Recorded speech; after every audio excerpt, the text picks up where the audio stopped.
In today's video, I'm going to teach you how to create dynamic 3D text in Cinema 4D.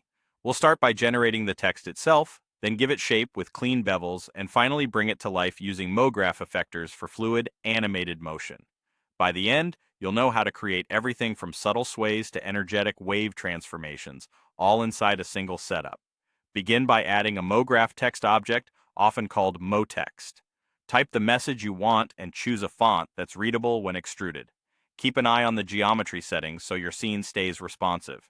If the viewport feels heavy, reduce intermediate points or subdivision to keep playback smooth. Position the text in your scene and set alignment, tracking, and spacing so it looks balanced before you animate. Next, head to the cap section to turn the flat text into real 3D geometry.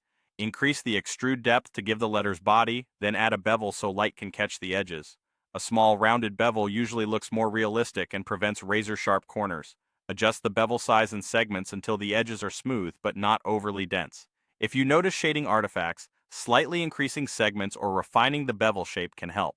This step defines the character of your text, so take a moment to dial in something that looks solid and clean from multiple angles. Now it's time to make the text dynamic with the MoGraph module. Select your MoText and add a formula effector. This effector can drive procedural animation like waves by default. In the effector's parameters, enable position, scale, or rotation depending on the look you want. For a wave, try animating position on one axis, then tweak the amplitude and frequency to control the height and speed of the motion. Because the formula effector is time-based, the text animates automatically, no keyframes required. To smooth and add character to the motion, layer on a delay effector. Set its mode to spring if you want that elastic overshooting feel, or use smooth for a more gradual glide. Adjust the strength and damping so the movement feels natural rather than jittery. If you're stacking multiple effectors, remember they're applied in order, so rearranging them can subtly change the result.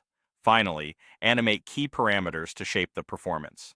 You can keyframe the strength of an effector for controlled entrances and exits, or animate the text's global position, rotation, or scale to move it through the scene, while the effectors handle the internal motion. Preview often, refine your timing, and you'll have vibrant dynamic 3D text ready for your render.